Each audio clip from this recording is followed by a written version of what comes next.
Welcome back to this episode of the Minute 12 podcast. I'll be your host, Dave. And on this episode, we are going to cover anything and everything to do with arguably one of the most integral kind of members of any football team, the goalkeeper. We're going to cover everything from like a complete youth level up to a current FC Isle of Man goalkeeper to the FC Isle of Man goalkeeping coach. So we've pretty much ticked on all these boxes. Starting with Dave, this guy is an absolute hero. He is the current FC Isle of Man coach. There's nothing this man doesn't know about football, especially goalkeeping. He's a Yoda of knowledge, and he gets our FC Isle of Man keepers up to par on where they need to be. Next is my homeboy, Ben Wilco. Ben Wilkinson, in my eyes, is a phenomenal goalkeeper. I'm super passionate about him. I think he's a great guy because he has no choice. He's related to me. And last, but by no means least, is James Ringham. Now, this guy really didn't have a choice when it came to playing football because you only have to look at his uncle Julian Ringham to understand this. Judge was arguably, on paper, the best left back and right back this island had seen, in my humble opinion, and Raymond's, the legends. So, yeah, and his dad Tristan basically coaches about 1,000 teams, might explain his ridiculous hairline. But yeah, he's a big deal. So the Ringhams, you've got a lot to live up to there, Jay. I'm sure you'll do it, no problem. So let's get into some questions. Okay, we're going to go into it with, first of all, your favourite keeper of all time, Jay. What's going to be? Alisson Becker's got to be a Liverpool fan. You wouldn't know you're a Liverpool fan. You can speak up quicker if you want. What are you saying, Ben? Joe Hart from watching him play for England. Okay. What were you saying? I'm going to have to go a bit further back. Okay, how back are we going? Probably at old school Casillas, around the early 2000s. Okay, yeah, Real Madrid time, like, giving it large. Okay, good enough. Okay, right, we're going to start going the other way now with Dave. Sorry, Jay. Okay, when and how did being a goalkeeper kind of happen for you? When? Wow. We are going back in time now. Probably when I was about 10, 11. Okay. Because I was just crap outfield. Nice.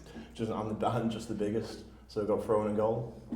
Because it's not always like that though, is it? Sometimes you can have a small goalkeeper and they can be more agile, and you can have like a big come-at-me goalkeeper and you're laughing, aren't you? So that's basically how Definitely changed over time, but yeah, back in the day it was just... In the current style of play now though, a lot of keepers are having to adapt because they start playing out from the back, don't they? Yeah, everyone wants to play the Pep way. Yeah, not ideal. What about you saying, Ben? I think I was 12. We didn't have a keeper. I went in net for a Centre of Excellence trial and ended up getting picked. So that's how I ended up in net. Stuck with it? Stuck with Decent. And what about you, Jane? I think I was about 4 or 5 and we were at a tournament and we had no keeper. So I think I just got put in there and then loved it ever since. Because I've seen you play. I was slightly on Port Erin. Was it Port Erin? And we went out camping that time. I played on the beach. I think so, yeah. You were savage, mate. You were getting involved. You were like all over the place, but it's quite hard playing on that. But then Judge, what an absolute player he is, giving it large. Anyway, yeah, your dad was questionable, though, wasn't he? Questionable. Right, moving on. Dave, what has the transition period? Sorry. What has the transition period been like for you, going through every stage of essentially goalkeeping? It's sort of been a blur because I'd say I was coaching goalkeeping junior-wise when I started playing senior football. So it's sort of been a mix through like from being 15, 16 all the way up, and then probably 28, 29 stopped playing as much and just concentrated on coaching, taking over from Paul O'Brien, my mentor. The legend. The legend is Paul O'Brien. Nice. Okay, good enough. Ben, can you describe to me what it's like, well, firstly, getting picked and putting on a Ravens shirt and representing the Isle of Man? It's always a proud moment, isn't it? Every time. And being a keeper, you obviously it's a lot less involved, so you get to hear the fans, get to hear how proud they are of not just me, but the entire team. So ace all round, really. Well, touching on that, I can remember, always you, like, on the sidelines coming up through the ranks. And I was right and think, I can't quite recall who we were playing, but Ricey hurt his arm or done something, didn't he, in the warm-up? And then I think you got the nod from Jonesy. Yeah. And then, next thing you know, you're getting called up to play. What's going through your head at that moment?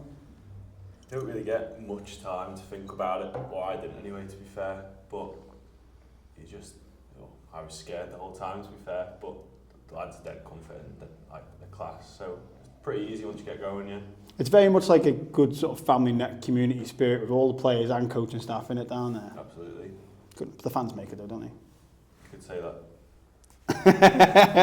Right, James, this one's for you, mate. What are your kind of ambitions and dreams in football, and how far do you reckon you're going to go with it all?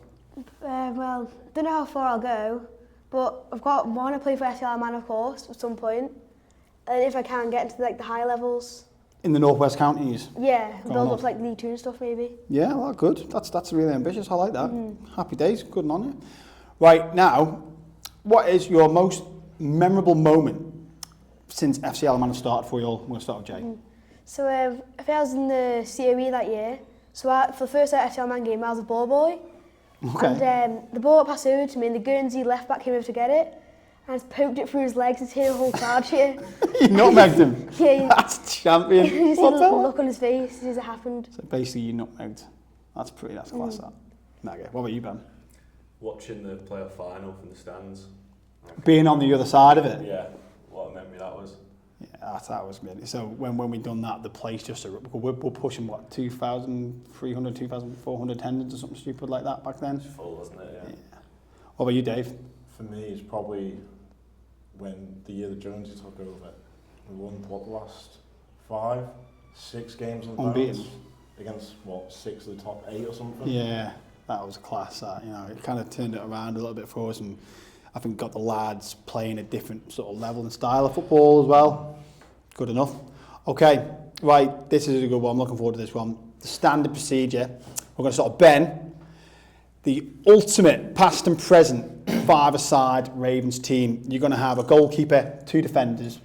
No, you're not. You're going to have a goalkeeper, a defender, 2 midfielders, and 1 striker. Ricey in goals. Decent. Maitland is the defender. Chris Bass Jr. and Luke Murray in midfield. And Sean Doyle up top. That's a team. I'd love to know who's going to be that team. What were you saying, Dave? Me. Kills, I'm sorry, but I have to go with him. As with the five-a-side stats, you are rock bottom. Stats are stats. So can we just clarify who's in nets? Wilco is in goal. Wilco. Oh, bless. Take that. Jack is my centre-back. Bassey and Stee, my midfielders. And probably the best finisher I've ever seen, Pecker up top. Oh, Pecker, Kieran McNully, he is a talent, isn't he? And just goes to show, Chris Bass Jr. and Pecker still to be playing at that age, getting in that team for a little bit was phenomenal. In the local game, Bassey was probably still the fittest. Yeah. 40 plus. Decent. What are you saying, Jay, for your ultimate team? In net, I've got to go Ben. For defender, I'll go Maitland. For 2 midfielders, I'll say Bassey and Pinney. And then Doyle up top, and if I could, Tom on the bench. Tom Creer? Yeah. Mighty Yo's. It's like your blood bleeds yellow and blue. I like that. You're all wrong, though, because Jacob Creek's not on there defending, because Jacob Creek's my absolute homeboy and legend. So anyway, leads me on to the last and final question. I need my glasses on for this, because I wrote that many goalkeepers down. Right, so do you know those things on TikTok and stuff, when you've got to stay quiet until you hear a better keeper? Mm-hmm. This is what we're going to do. So we're going to start with, I'm going to say 1 keeper, and you each individual have to stay quiet till you feel like another keeper's better than him. Mm-hmm. Yeah? So, you're going to stay quiet until you hear a better keeper than Donnarumma, Peter Schmeichel, Peter Cech. Okay. Spoken like a true Chelsea fan. You're all wrong there, by the way, massively. So you're still saying Donnarumma is actually better than Peter Cech? We're starting with Donnarumma. That's how it works, is it? Yeah. Right. Read your first take, aren't we? Oh my God. So you're arguing saying here that Donnarumma is better than Peter Cech? You're so wrong in every level. I'm disappointed in you, Jay. I'm not angry, I'm just annoyed, which is possibly worse, okay? How do you sleep at night? Sorry. Okay, so Casillas. Got to stop there. No, good lad. Alisson Becker. Yeah, he's better. I think you can see this. This is so good. Peter Bonetti. The cat. What absolute champ he is. Okay. Buffon. Peter Shilton. Gordon Banks. Pickford. Oliver Kahn. Courtois. Still waiting.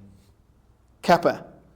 I don't even know how to spell that one or say that. It isn't neither.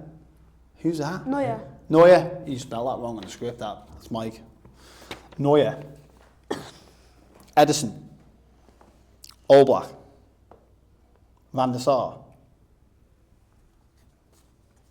Adam Killier.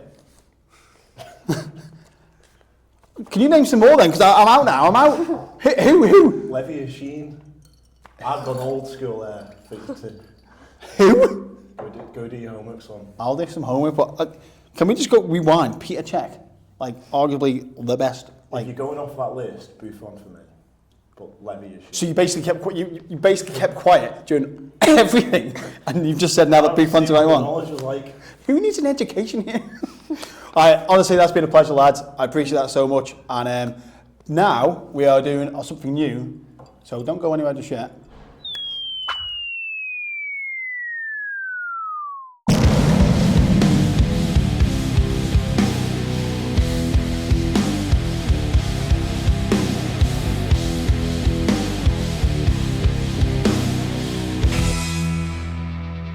Toads! Hey, Saints, hopes. You know what I mean? Mm-hmm. Living the dream, happy, yeah? Yeah. Got something on that, mate. No, right, new thing on the Mini 12 podcast. Basically, where are you going? Yeah. All right. For all these people that don't know Soccer AM, go and research it, but we have our own tubes, and it's now Tobes. Stop biting your nails. So, now, on our podcast moving forward, Toby's going to come on and have one question, and one question only, aren't you, Tobes? Mm-hmm. So, what is your question? Who's it to? What's the best save you've ever pulled? To who? Him first. Okay. So, Possibly when my team made it to a cup final last year, and we had a penalty shootout to go through, and I know that we should have won, but we missed the first two, and it was out of 3, and they'd scored the first one, and then I saved the next 2 penalties, and a bit later on I saved another one for us to go through. can we just touch on the penalty situation? Like, do you do your research on players? I know it's difficult, your level, but you know, like Premier League players, sometimes they write on the bottle of the glove or on the bottle or whatever, and you do the research on the strikers or the penalty takers that take that. Do you just commit to a certain way and just commit, I'm just going to go right regardless? Or what do you do? Sometimes I just commit, but always can tell it by the run-up sometimes. You know in your head that always, because some of them like that you sort of stop and you're not allowed to stop though when you run, are you? No. Right, what do you do, Ben, in that situation? Sorry, Toby, I'm kind of taking it away from you. Some teams, when you play for SC Outline, they obviously post the highlights, so you can go back and watch, which I did sometimes, depending who we were playing. And you can kind of get in your head. If it's that player, they'll go there. Yeah, we've played against them before, so they've gone somewhere, you know, that we'll try and remember that if they take it again. Good enough. Is that about right, Cherry? for him, yeah. But yeah, like, you think local game, it's just all about body shape and then going as late as possible. And just committing to that way, regardless. Yeah. Good enough. Why were you saying, Tobe? Nothing. I'm not saying anything. No, but you've got that same question then, haven't you? To the other lovely people we have on this podcast, haven't you? Yeah. So you could then say, and what about you, Ben? Okay. Okay. So in your own time. Right, you. It was playing Geordies up against Corinthians. Johnny Myers has tried to head the ball behind for corners, ended up going pretty much top corner from 6 yards. I tipped onto the bar. Probably say that's my best save. One of the best saves I've ever seen live. So Johnny Myers tried to hit it over the. Like a diving header. Tried to put it out for corner, and he's got it wrong. Oh, and you basically saved Johnny. Yep. I like that. Well, I know I've seen Johnny the other day and he speaks very highly of it and he thinks you're arguably one of the best keepers he's seen, so you should take that really. Mega. What are you saying, Cherry? Sorry, just again, Toby. Whoa. Don't So I'm out, Toby. Go on then, go on. Say it. Yeah. You. Probably George is against Laxey at home. Danny Orm's spun in the 6-yard box, turned and hit it, and I've just spread myself, and I think it's just clocked me in the side of the head and went over the bar. So you didn't really know a lot about it? No. And those balls back in the 1960s, like the big brown leather ones, are really, really heavy, weren't they? So credit where credit's due. Well done. All around. Yeah. Well, thank you, Tobes. What do you say to all lovely people? Thank you. Yes, mate. One. Right, Tobes, that brings this episode of the podcast to a close, doesn't it? Mm-hmm. What do you think? It was very good. I liked the goalkeeper experience. It was good to get their outlook and perspective on things, wasn't it? Mm-hmm. We just want to say thank you, don't we, to our sponsors, who are Camelback Removers. Camelback Movers, I'll have you know. Nick told me the other day. Yeah, so big shout out to them. Thank you again for the continued support through the series and the podcast of the Mini 12. Appreciated. And yeah, we just want to say really thank you, don't we, Tobes? Mm-hmm. And don't forget to like, share and subscribe to the Mini 12 podcast. Back you 110%, Ben. Thank you. See you next time.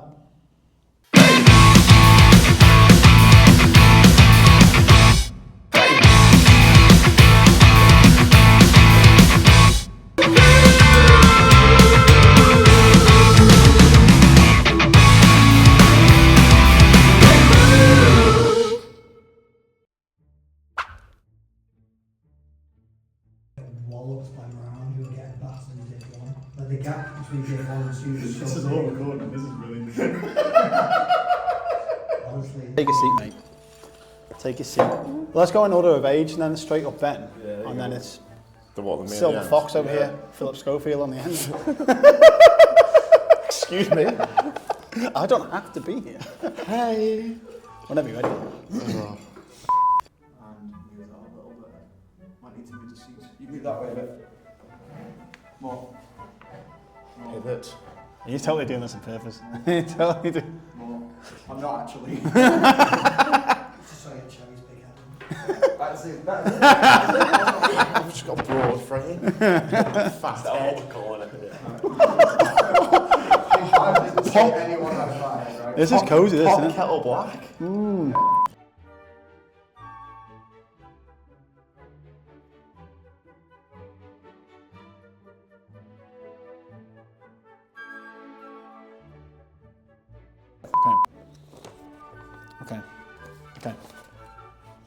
Okay. Goalkeepers, what do you think? And I'd be like, yeah, that's really good. I continue to back Ben Wilkinson 110% in nets for the Ravens. And we want to say thank you. Good. Okay, we're ready. That's another one. Do us a favour, Dave. Can you keep talking but do that to the microphone so I know it's working? Hello, is it working? No, you're just doing this right. It takes you. I'm not. Yeah, you are. No. What? It doesn't work. Swearing this, by the way. Well, they get bleeped. So sorry. our audience is like the younger age, not like Bluey stage, and like we're more like kind of, I don't know, Simpsons. I'm saying just like the age group of that in between. And then your sole question is, Dave, what has the transition period been like for you going through every aspect of goalkeeping? It's going to be a better coach than he was a keeper. And then Ben's is describe what's like putting on the Raven shirt and representing that. This is going in the Yeah, outside. I love that. Jay, what are your football dreams? How far have you got to go? I was so No. Okay. Well, should we just see how it goes? We'll do a few takes. Yeah? Maybe? It's time. Is it starting now? Is it?